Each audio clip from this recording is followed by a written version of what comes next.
tratar de ser breve, me conocen. Soy Manuel Puerta del Departamento Técnico de Ecoplaca, pero realmente aquí vengo como técnico de Aguacán y estamos al servicio de Aguacán para tratar de echar una mano pues para lo que nos llamen.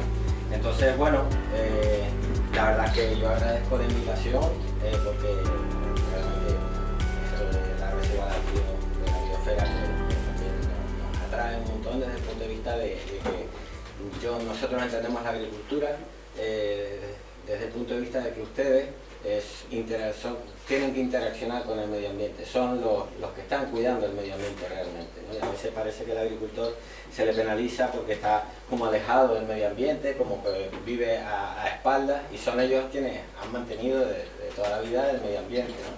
Pues desde los secanos todo el mundo tiene sus huertas en el monte y estamos pendientes del fuego, y luego parece que somos los grandes, digamos, los que estamos alterando nuestro medio ambiente en Canarias, ¿no? Y vamos a hablar de un cultivo como el aguacate, que es un cultivo que pienso yo que tiene más potencialidades que cosas a criticar desde este punto del medio ambiente. Entonces, yo voy a tratar de hablar de esas potencialidades y de esas críticas desde el punto de vista técnico, ¿no? Y yo creo que es algo que nosotros tenemos que empezar a hablar ya para empezar a emparejar un poco y ponerle nombre a las cosas y tratar de diferenciarnos como bien explicó Gabriela, de la realidad que tenemos, es que somos pequeñitos y realmente lo que tenemos es una producción limitada, porque nuestro factor limitante es el espacio y es el agua. Entonces no vamos a crecer tanto como parece que se va a crecer en el sector, y lo que tenemos es que cuidar mucho el mercado y saber ponerle un envoltorio bonito para la venta de esos productos, ¿no? Y también sacar pecho de las cosas bien hechas. Entonces hay mucho trabajo por hacer. Así que esto es Aguacate y Medio Ambiente. Yo no sé si lo ven. ¿Lo ven? Soy yo el que no lo veo. Sí, se ve, por el lado se ve. A ver, aquí lo veo perfecto. Aquí estoy mucho más a gusto.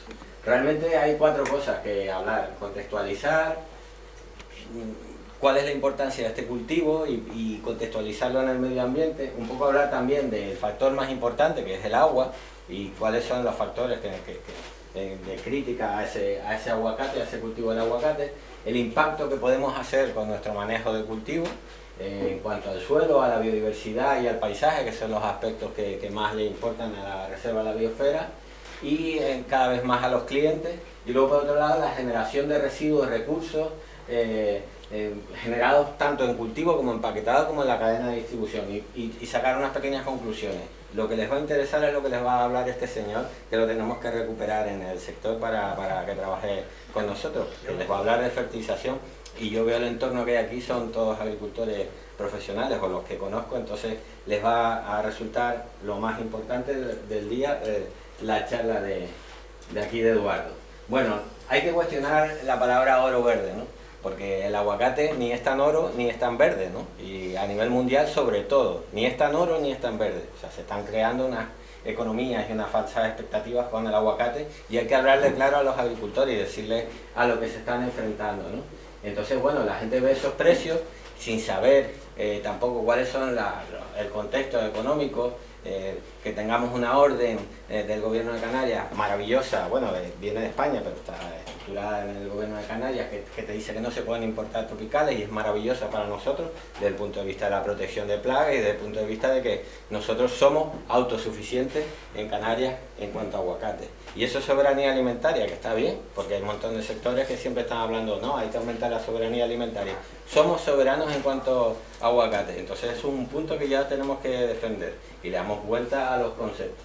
Por otro lado, eso es lo que se ve en el planeta, eso es la cuenca de la Concagua, eso es Chile, ese es el cultivo del aguacate, y por eso es la mala fama que tiene el aguacate. Es decir, esos son los territorios que vemos.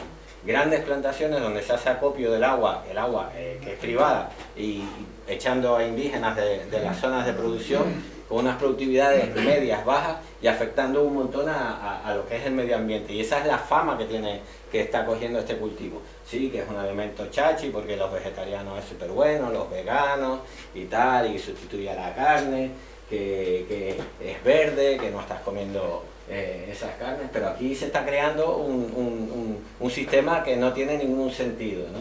Y claro, esa fama nos va a arrastrar a nosotros también. Cuando la gente, uno de aquí que lee la prensa afuera, escucha aguacate, ¿no? Y ahora nosotros tenemos que defender nuestro aguacate, que lleva además en Canarias mucho más tiempo que en estos sitios. Bueno, en Chile no tanto, porque en Chile, en la zona norte de Chile, interior, hay zonas donde había aguacate, pero realmente el aguacate está en nuestra cultura. A mí me da mucha rabia cuando va uno a la península y dice, no, el aguacate entró en España en el año...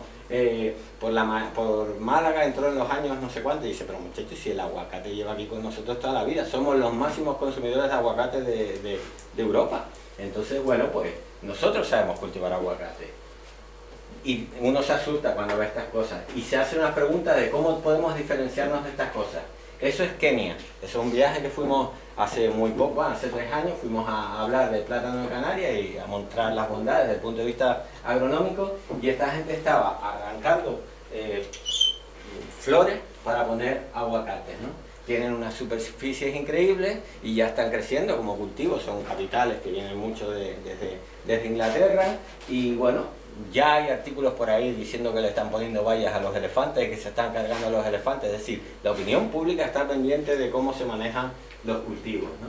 Eso es la península. La opinión pública en península también está en contra de este cultivo, porque está teniendo grandes consumos de agua, cambiando paisajes de toda la vida, como el olivar, y uno ve esa ladera así puntiaguda y ve esos árboles, y porque hay muchos más aguacateros, pero a lo mejor no suena a nosotros a lo que vemos aquí en nuestros ambientes, ¿no? Que sería esto. Pero claro, estos son aguacates en el paso. Aguacates en el paso donde el agua está limitada, que pueden ser tardíos en producción y ser interesantes desde el punto de vista económico, una estrategia, ¿no? Pero son aguacates en el paso.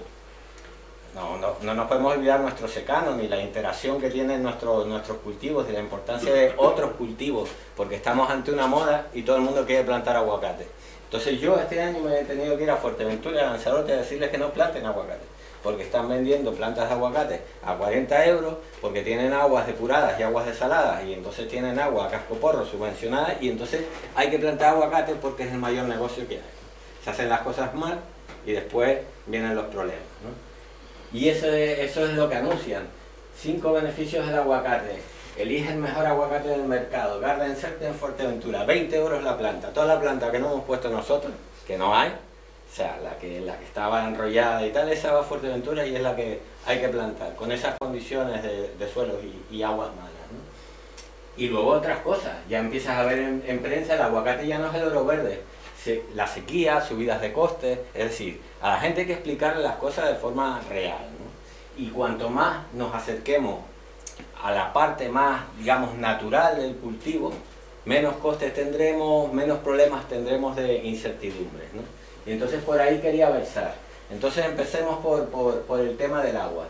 Hay que entender de dónde viene el aguacate. El aguacate viene de aquí, de esta zona. Estos son los mapas climáticos. El aguacate es de esta zona, con 3 variedades distintas o 3 razas distintas, pero adecuadas en zonas donde hay altas pluviometrías, dije.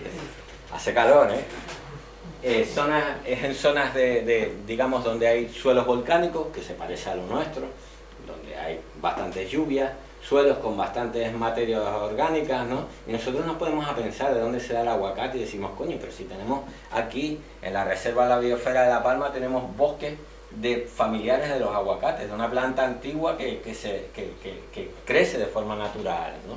Bueno, realmente esas son las condiciones para el cultivo del aguacate, las condiciones más cercanas a la naturaleza, sin desequilibrio, sin afectar tanto a los sistemas, sin trabajar, sin tener que actuar tanto contra la naturaleza o afectándola a la naturaleza. Ustedes tienen aquí una finca de aguacates y ustedes tienen aquí un viñático. Y las dos cosas son de la misma familia y tienen más o menos los mismos requerimientos. ¿Por qué les digo todo esto? Porque estamos en un momento de cambio climático y vamos a estar así, si llegamos a viejos, vamos a estar con estas situaciones. Hay territorios donde hay unas condiciones de sequía extrema.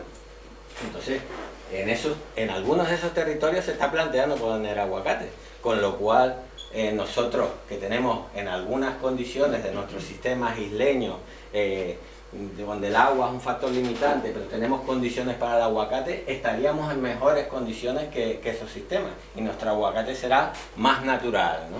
Y eso tenemos que venderlo también, tenemos que saber venderlo.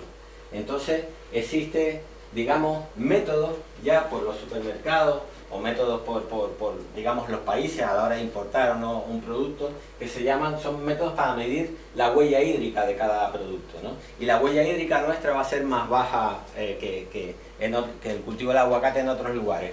¿Por qué es más baja y qué es la huella hídrica? Y sintetizo. La huella hídrica es la cantidad de agua que tú gastes por kilo de cultivo. El aguacate no es un cultivo muy productivo. No tiene altas productividades, eso hay que decírselo a la gente. Venimos de la platanera que tiene altas productividades, el aguacate no es muy productivo. Segunda cuestión, consume mucha agua para pocos kilos, por lo tanto tendrá una huella hídrica alta.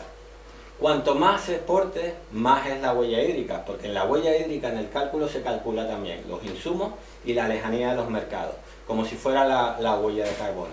Aún así, si hablamos de exportaciones, estaríamos en condiciones para defender, si plantamos los aguacates, nuestros aguacates, y llevamos un manejo cercano a lo más natural, que lo llevamos de toda la vida, podemos defender que tenemos una huella hídrica mejor que en otros lugares.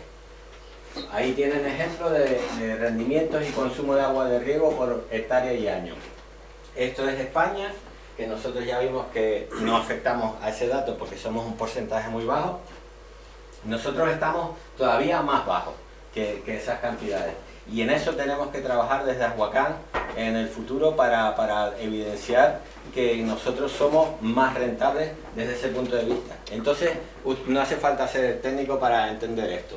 Los sures y las costas van a ser los sitios que es donde están los turistas y ahí no vamos a competir con el cemento, pero en algunas islas van a ser los sitios que hay terrenos agrícolas y que hay disponibilidad de agua, son los sitios donde vamos a tener una huella hídrica más alta y donde va a ser menos rentable producir aguacate.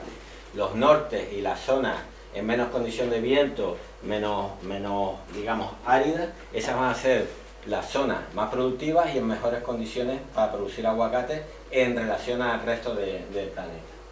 Por eso es importante que a la hora, y eso es lo que estamos trabajando a nivel técnico, que a la hora de dar una orden de riego y de montar un sistema de riego y de diseñar, que haya una planificación y que trabajemos calidades de agua, frecuencia de riego, dosis de agua para poder nutrir y regar nuestros cultivos bien con una base, digamos, tecnológica, técnica, ¿no? Ustedes saben que el aguacate antes era como un cultivo que estaba asociado a la platanera, en los bordes de las casas, muy pocas fincas solo se dedicaban a los aguacates y esas fincas, muchas en zonas sures que se dedicaban a los aguacates años 60, fracasaron por lo que pasa siempre, por cuestiones de mercado. Producir alimentos no es lo difícil es venderlos, ¿no? Entonces tiene que haber técnica detrás y conocimiento técnico y es importante que ustedes hablen, que se trabaje con sondas, que se trabaje toda la línea que se ha trabajado en otros sectores que están, digamos, más evolucionados o que llevan más tiempo trabajando a nivel técnico, ¿no? Y no solo dosis y frecuencia, sino también la calidad del agua. No es lo mismo un agua de pozo y las reacciones que pueda tener en la planta que un agua desalada o que un agua clorada o que un agua de galería. Sodio y cloro se comportan de formas distintas en las plantas. Tercer aspecto, y pretendo ir rápido, espero que les guste el ritmo porque tampoco estamos descubriendo la pólvora. El impacto que hagamos en nuestro manejo con el medio ambiente. Entonces empecemos a ver qué tipos de impactos tenemos nosotros sobre el medio ambiente con nuestro manejo. Pues hay dos cuestiones en el manejo de los cultivos que son importantísimas. Una es la fertilización, el uso de productos químicos para la fertilización. El segundo sería el problema fitosanitario. Pues lo tenemos a huevo.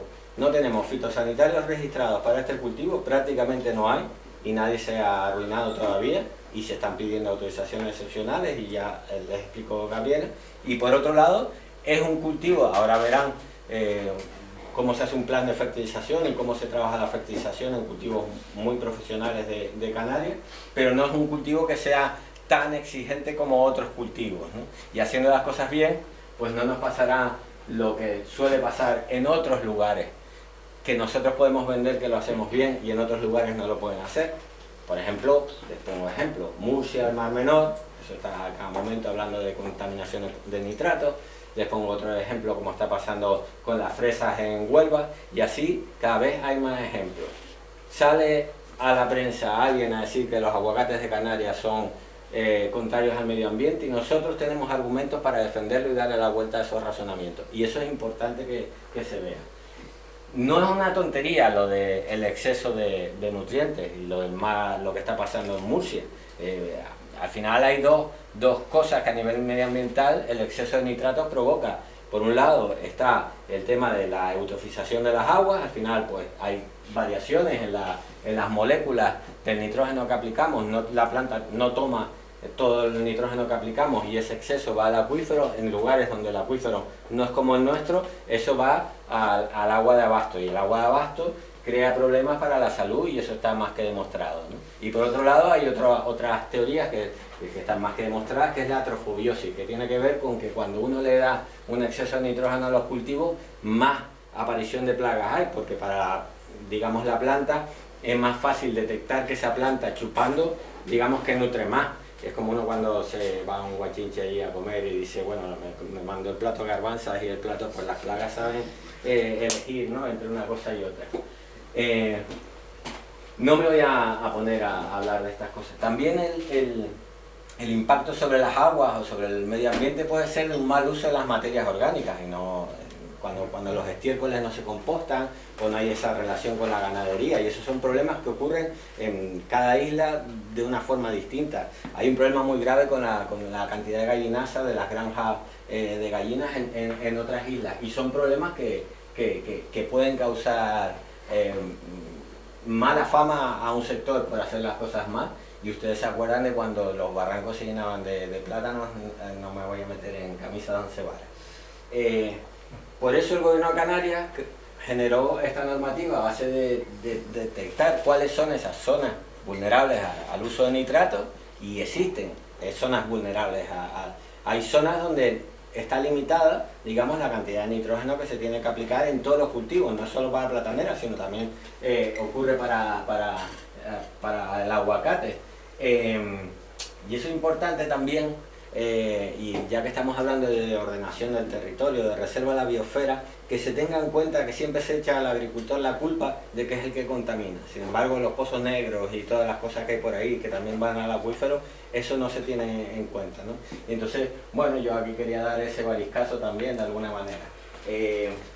Al final existe una cantidad máxima con la que ustedes tienen que digamos, abonar. ¿Y por qué digo eso? Porque a nosotros cuando estudiamos en la escuela nos enseñaron que si esta es la cantidad de abono que tienes que echar por planta, esta es la cantidad de abono y este es el rendimiento. Y hay un momento que por más abono que eches, los rendimientos nos van a aumentar. Y hay un momento que cuanto más abono eches, peor va a ser el rendimiento porque estás quemando la planta. Lo normal, y lo que les va a explicar este señor, es estar aquí, que es una fertilización organizada para estar en el lugar de la máxima producción. Pero cuando se mueve morocota en un producto, los plátanos tienen dinero detrás, el tomate lo tuvo y ya no se vende tanto abono para los tomates porque se fue para atrás, hay que encontrar nuevos nichos para vender abonos, ¿no? Entonces se está dando mucha asesoría en la cual nos ponemos aquí, que como nadie lo va a notar, no va a pasar nada. Y eso es perder dinero por parte del agricultor. Y eso es fertilización sostenible y es sostenibilidad, no es hablar de fertilización orgánica. El otro aspecto importante, los pesticidas. Vamos a darle la vuelta al tema y a decir que no tenemos pesticidas registrados, pero sí que tenemos una oportunidad. Sí, tenemos pocas plagas y hemos llevado hasta ahora un manejo bastante sostenible.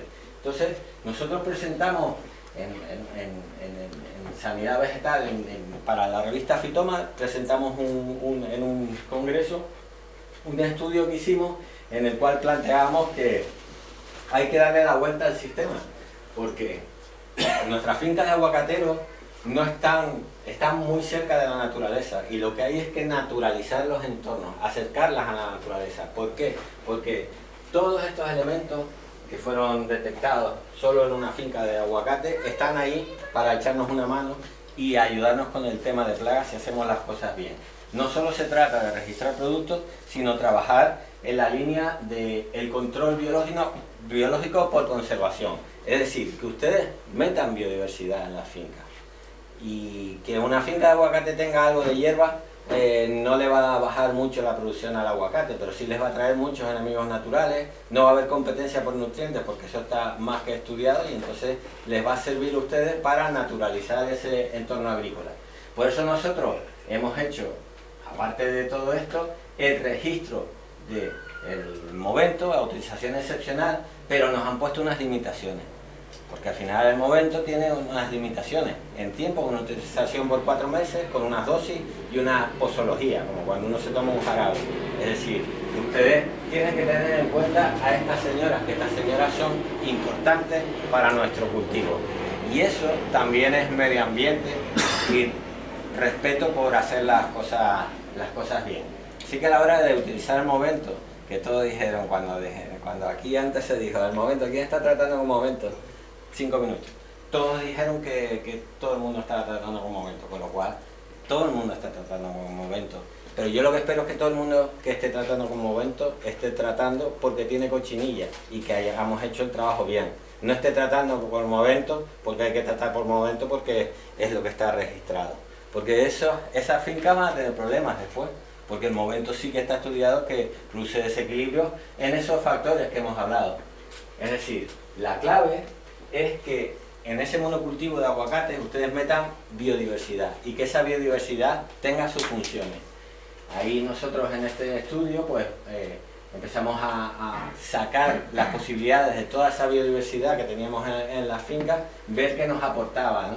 Y te aporta un montón de cosas. Podemos meter cosas como setos para cortar el viento, para tener polen todo el año, para tener enemigos naturales todo el año, con plantas canarias que dentro de la reserva de la biosfera estarían encantados de asesorar de ese tipo de cosas y cada vez hay más información al respecto. Luego, nuestras fincas de aguacate están en un entorno también donde pasan las aves y nosotros tenemos un montón de zonas cepa en esta isla que es reserva de la biosfera, que son zonas de pasos de aves. Nosotros podemos hacer que esas aves pasen, aniden y no sufran en sus procesos naturales. Y eso también nos va a servir de auxiliares para controlar las plagas.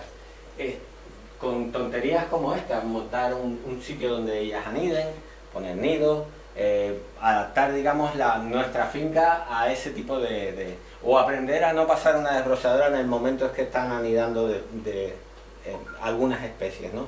Y eso tenemos que aprenderlo porque esto lo habrán visto ustedes cuando van a coger aguacates en muchas fincas. Nidos de mirlos, de capirotes, de un montón de tipos de... También habrán visto eso, que son otros elementos que están protegidos, como ustedes le dicen salamanquesas aquí. Salamandra. Que están en las fincas y también tienen sus funcionalidades. O las ranas que comen hormigas, o las mantis que están también en las fincas establecidas y que comen un montón de insectos. Por otro lado, y me quedan 2 minutos, tenemos un sector que no genera residuos. ¿Qué residuos se generan en una finca de aguacate? Prácticamente ninguno.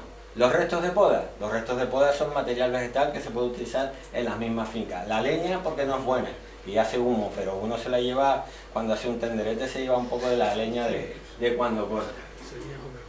Estas imágenes no se ven en las fincas de aguacate, no se ven las cosas que se veían en platanera y en tomate hace 20 años y que ya están controladas. Lo que se ve son otras imágenes, es decir, que es un cultivo que es bastante amigable con el medio ambiente. Y es más, en agricultura tenemos herramientas para que esto se controle. Así que podemos aportar en una isla que es reserva de la biosfera desde el sector un montón de cosas. Recogida de fitosanitarios, como se hace con Astrocan, que no tenemos permitidos, así que pocos vamos a coger los envases de guano.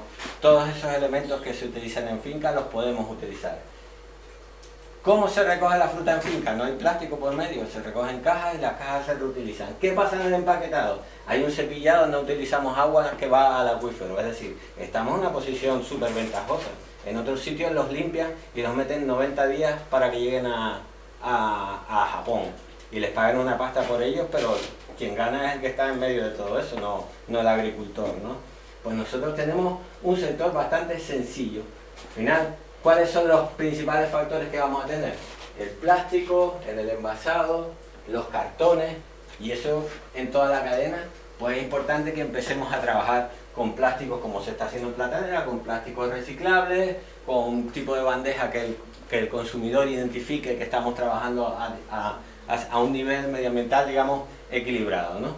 Y para terminar, las conclusiones las tienen ustedes y ahí. Es que no hay conclusión, esta es la conclusión. Nos llevan a eso. Pero es que no es que nos lleven, es que estamos y hay que defenderlo. Es decir, estamos en ese sitio. Solo hay que hacer las cosas, estar unidos, controlar al que se vaya de madre y lo tenemos todo para crecer de una forma sostenible, ¿no? Y decirle al agricultor que le están vendiendo la moto de que plante aguacates como un cultivo súper rentable en un sitio donde no se le van a dar los aguacates, que no plante aguacates. Y ya está, eso es lo que quería decirle.